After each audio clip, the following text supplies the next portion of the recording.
It all started with a peach cobbler. Not a metaphor, not symbolic. Just an actual, oversugared, underbaked mess of a dessert that somehow turned into the first domino in the line. I came home from work one Thursday evening, bone-tired, neck stiff, thinking only of collapsing on the couch, and there it was. On the kitchen counter. Homemade. Steam still rising.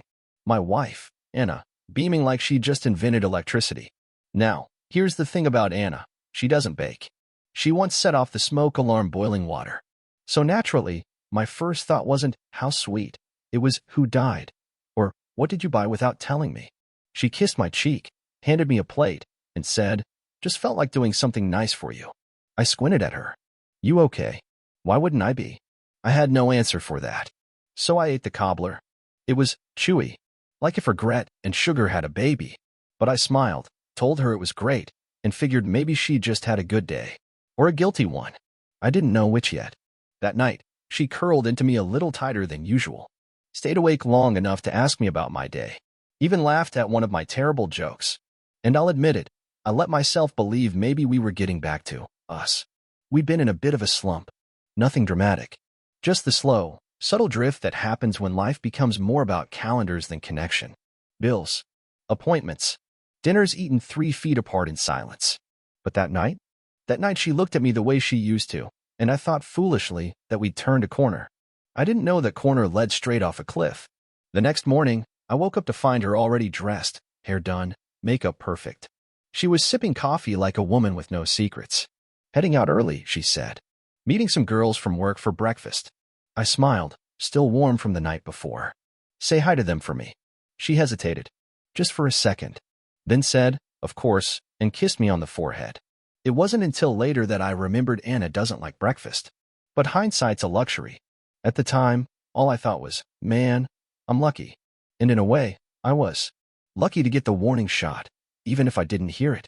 2 weeks after the peach cobbler incident, and yes, I started calling it that, because naming the moment your life starts unraveling feels more dignified than just calling it Random Tuesday number 178, and it changed her perfume. Now, I know what you're thinking. That's not exactly red alert level stuff, Logan. Women change their perfume.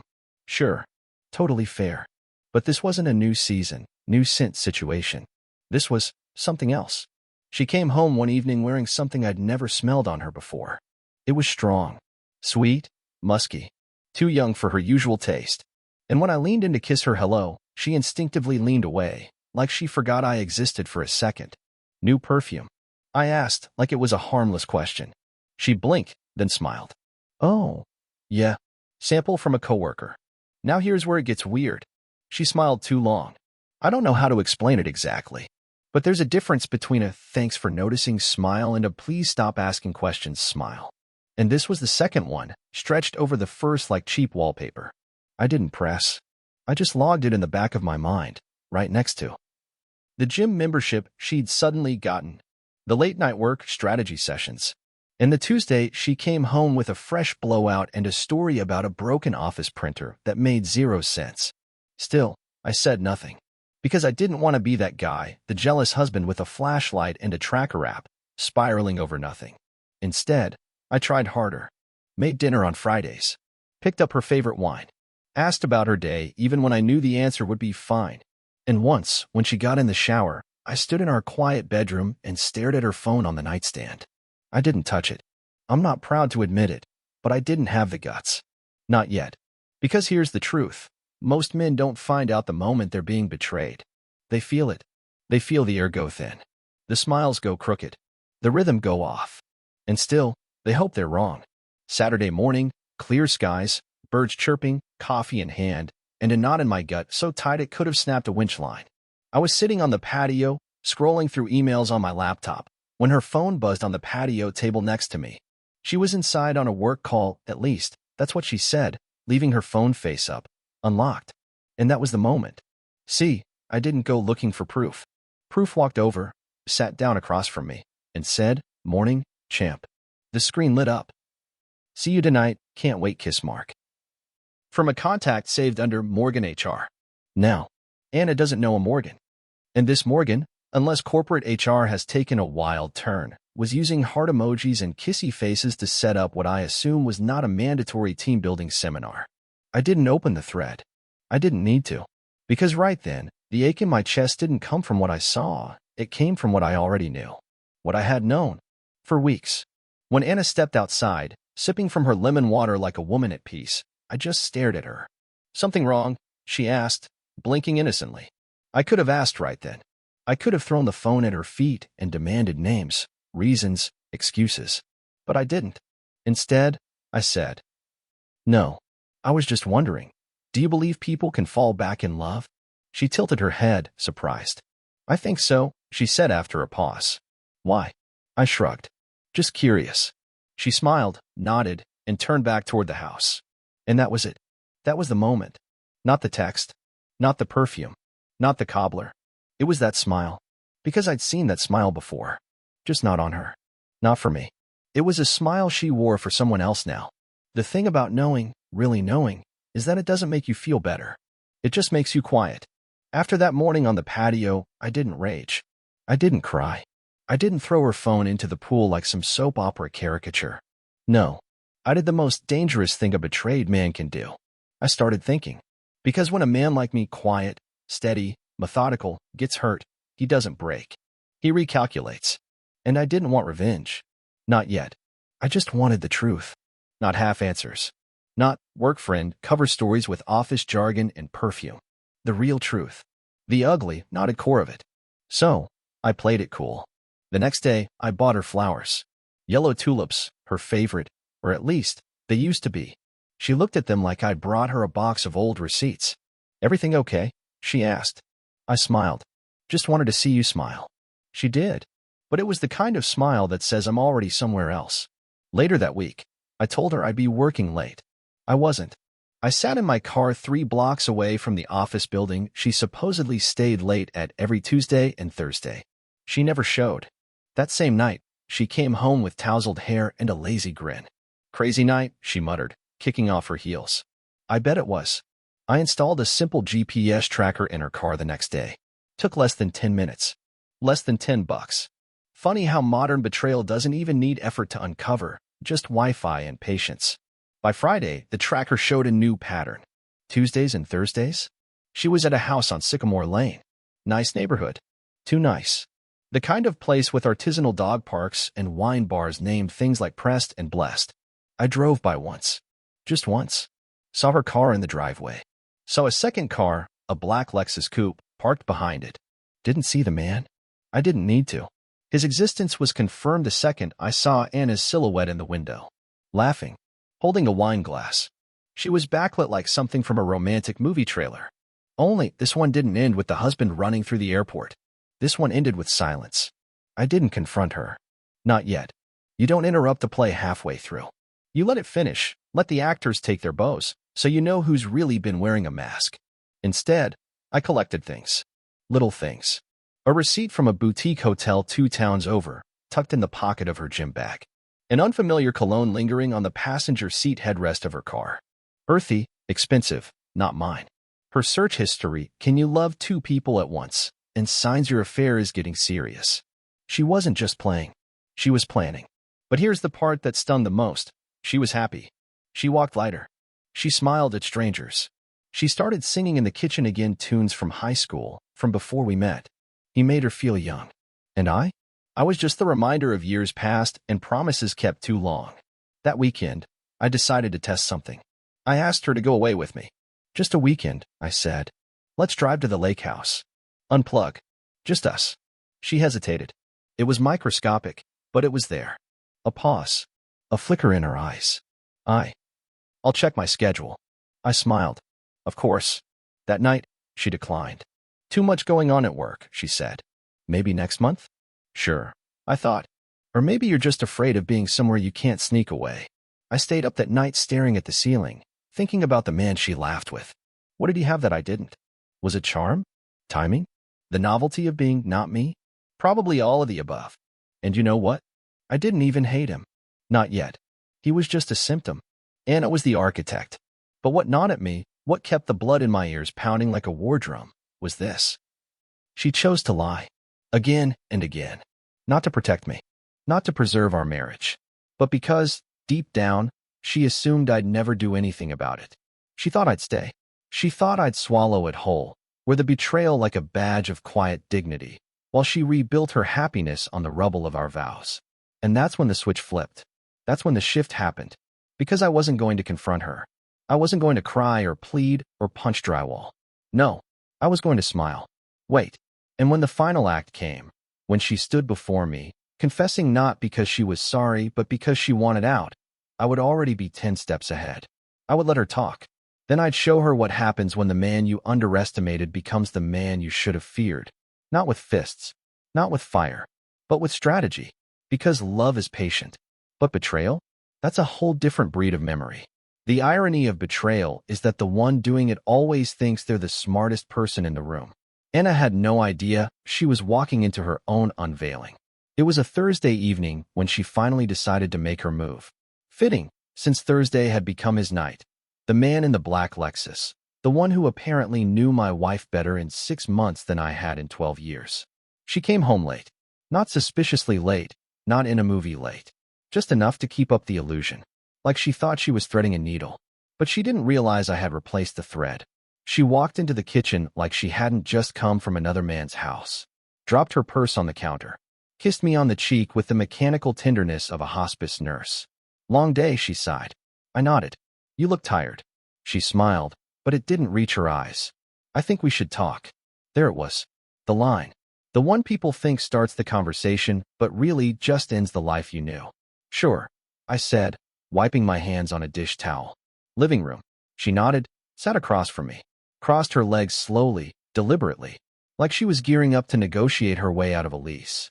She started with a breathy, rehearsed tone. You've been amazing. Truly. I want you to know that this has nothing to do with anything you did wrong. Classic. The "it's not you" defense. I've been doing a lot of thinking, she continued. And I just feel stuck. Like we've outgrown each other. I stared at her. Not glaring. Not pleading. Just letting her tangle herself in the silk of her own performance. I didn't plan this, she said. You didn't plan what? She hesitated. Guilt was nowhere in her voice. Just inconvenience. Meeting someone. Ah, there it was. I leaned back slightly. Someone. Got a name? Her throat tightened, just for a moment. That's not important right now. Then why bring him up? Silence. I just want to be honest, she said finally. I don't want to live a lie. My jaw flexed, but I didn't raise my voice. You've been living one for months. That froze her. Her lips parted slightly. What? I stood and walked over to the bookshelf. Pulled down a small black binder. The kind you use for tax paperwork or legal docs. I'd labeled it in tiny print on the back, Thursday nights. I handed it to her. She stared at it like it might bite, then opened it. Inside were photos, time-stamped, GPS logs, printouts of text messages I'd mirrored from her cloud account, because she had no idea I still had access to it. Her face paled. I didn't go looking at first, I said quietly, but you left enough breadcrumbs to bake a dozen loaves. She snapped the binder shut. You spied on me? No, I said. I documented you. She stood, anger finally showing up now that the role had flipped. You went behind my back. I laughed once. Low. Dry. That line doesn't work so well coming from you. She swallowed. This is manipulative. Yeah, I said. It is. Because I needed to be sure. And now I am. She looked down at the binder, her fingers trembling. I let the silence stretch. Then I delivered the twist. I already spoke to a lawyer, I said. 3 weeks ago. I've got full copies of everything. Phone records, financials, even your hotel receipts. You did all this behind my back. And yet, I said, somehow you're still the one who cheated. She sat slowly, like her legs no longer had the nerve to pretend everything was fine. What are you going to do? I'm going to let you leave, I said. But not before you sign. I pulled a manila envelope from the drawer. Inside, a separation agreement. Fair. Legal. Cold. You walk. You take your car, your clothes, and the balance of the joint account I already halved. I keep the house. And the dog. Since you never liked him anyway. She blinked. You already moved the money? Last week, I said. Bank manager said I was unusually calm. She stared at me, as if trying to find the man she used to know under the one sitting in front of her now. You planned this. No, I corrected. You planned this. I just finally started paying attention. She reached for the envelope. Paused. Do you hate me? That's when I leaned in. No, I said. I don't hate you. That would mean I still care. And I stopped caring the night you came home humming a song I heard playing in another man's car. Her jaw clenched. But she didn't speak. I'll have movers here next Saturday, I added.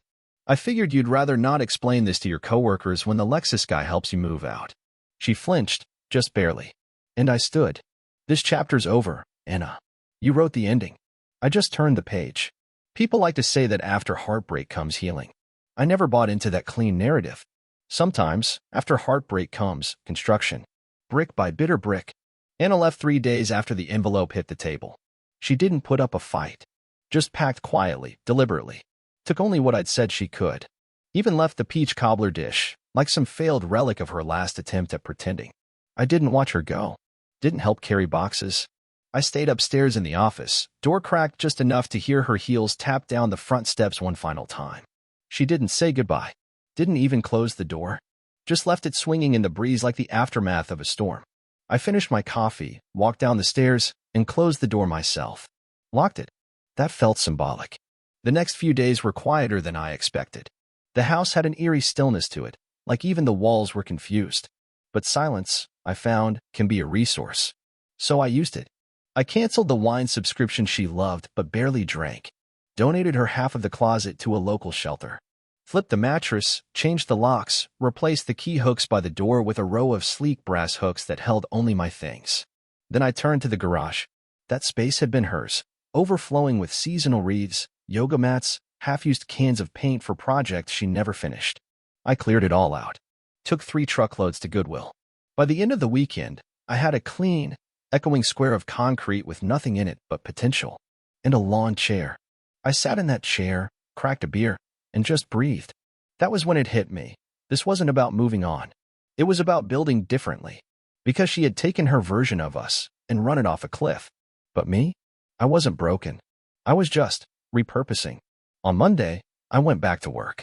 The guys at the office noticed the change immediately. You look lighter, my boss said. New shampoo, I replied with a grin. Nobody pressed. That's the thing about quiet men. When we go silent, people don't ask questions. They just assume we're thinking too hard or not at all. I preferred it that way. One person did reach out, though. Rachel. Rachel worked in accounting. Mid-30s, smart, practical, a fan of murder podcasts and tea you can't pronounce. She had once offered to help me sort through a tax mess during the height of pandemic chaos. I never forgot her kindness. She stopped by my office during lunch. Hey, she said gently. Heard about the split. News travels fast? Especially when you change your emergency contact and start bringing lunch from home. I smiled. That obvious, huh? She tilted her head. You okay? I paused. Considered lying. Decided not to. I'm not sad, I said. Just sharpening the blade, you know? She blinked. That's the most quietly terrifying answer I've ever heard. Thanks. She laughed and handed me a container. It's soup. Homemade. Spicy as hell. Don't eat it during a meeting. I took it, nodding once. Appreciate it. No problem, she said, then turned to leave. Halfway down the hall, she called over her shoulder, by the way. I never liked her. I raised my eyebrows. She once asked if quinoa was a brand of shampoo, Rachel added. Told me everything I needed to know. That night, I took the soup out back and ate it on the patio with the dog at my feet. He was a rescue mutt. Big, dumb, loyal. Anna used to call him excessively needy. But he'd chosen me from day one. Laid his chin on my knee like a concrete weight of comfort. You knew, I muttered, scratching behind his ear. He thumped his tail once. It was around that time that Anna texted me. First time in 2 weeks. Can we talk sometime? I stared at the message. Then at the ceiling. Then at the dog. No, I said aloud and deleted the text without replying. I didn't need closure. I was closure. I spent the next month rebuilding my routine. Woke up earlier. Started running again. Ate real food. Relearned how to sit in a room without noise and not reach for distraction. And I did one more thing. I bought a whiteboard. Hung it in the garage where her Pilates rack used to sit. At the top, I wrote, the life she thought I couldn't build without her. Beneath it, 3 categories. Financial, physical, legacy. Under financial, I started planning a real estate investment. Just a duplex for starters. Something to build equity and, more importantly, identity. Under physical, I wrote, drop 20 pounds. Train for something. Doesn't have to be a marathon. Just make it hurt. And under legacy, I put 3 names. My nephew, my godson, and a kid in my old neighborhood I used to tutor. None of them were mine by blood, but that didn't matter. I could still be someone worth remembering. She had built her new life on secrecy and selfies. I was going to build mine on intention, brick by brick. Out of the ashes. A month passed. Then 2. Anna's messages became more frequent. Can we talk? You seem different. Are you seeing someone? The answer to all 3 was technically yes, but not in the way she hoped. I was seeing someone. A version of myself I hadn't known in years. Focused. Clean. Sharp. I started saying yes to weekend invites. Took a few classes. Learned how to build furniture, not because I needed it, but because I could. Bought an old dresser just to sand it down and stain it with my own hands. And wouldn't you know it? People noticed. Rachel started bringing lunch more often. Once, she left a sticky note on my desk. If you ever want company on those early morning runs, I don't hate cardio. I didn't write back, but I did start running past her building. And one morning, she joined. We didn't flirt. We didn't talk about Anna. We just ran. And afterward, we had coffee in silence, letting the sound of our breathing say everything that didn't need words. Meanwhile, Anna posted more on social media. Inspirational quotes. Sunset photos. An aggressive amount of avocado toast. Every post was louder than the last, like she was screaming into a void she didn't expect to echo. One day, a mutual friend, Tom, called. Hey man, she's saying you kicked her out unfairly. Of course she is, I said calmly. She's also saying you're dating Rachel. I'm not. You will. I smirked. Let's see how fast I run. He laughed. You know, she looks miserable. You look better than I've ever seen you. Good, I said. I hope she watches every second of it. Anna finally asked to meet in person. She didn't even try to mask it anymore. Just said, please. One conversation. That's all. I agreed. We met at the same cafe where we'd once celebrated her promotion. She arrived first, hair done, makeup careful, wearing the necklace I gave her on our 5th anniversary. I showed up in a black sweater and quiet confidence. No anger. Just air she couldn't breathe anymore. Logan, she said, standing awkwardly. I didn't hug her. Just nodded. She sat, fidgeted with her cup. You look different. I feel different. She nodded. I wanted to say I'm sorry. For what exactly?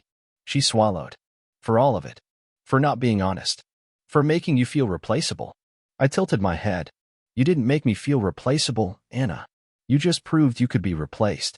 Her face fell. I made mistakes, she whispered. No, I said. You made choices. Mistakes are when you drop your phone. Choices are when you spend 6 months sneaking out and gaslighting someone who loved you. She looked away.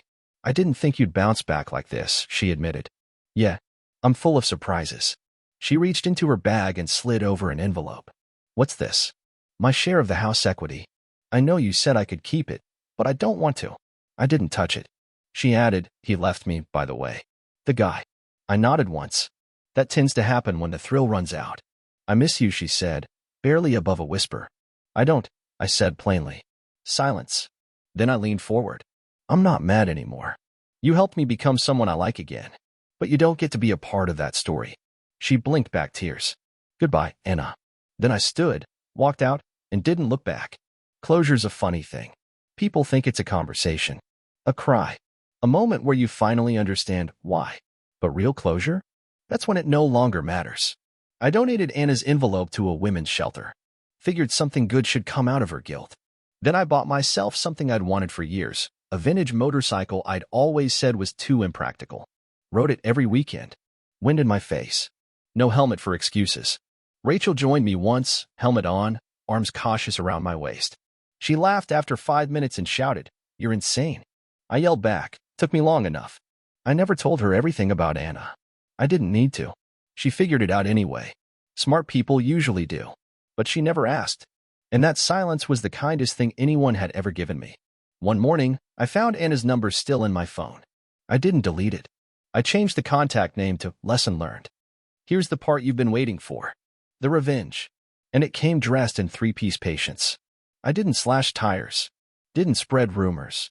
Didn't show up drunk at 2 a.m. shouting on a lawn. No, I let her watch. I let her watch as the man she discarded became someone strangers respected and friends admired. I let her watch as her friends whispered, "He's glowing." I let her watch Rachel and I show up at a mutual friend's wedding together. Confident. Quietly happy. And when Anna came over, all nerves and nostalgia, trying to catch my eye, I looked right through her. Like she was a story I'd already finished. Because the cruelest revenge isn't vengeance. It's irrelevance.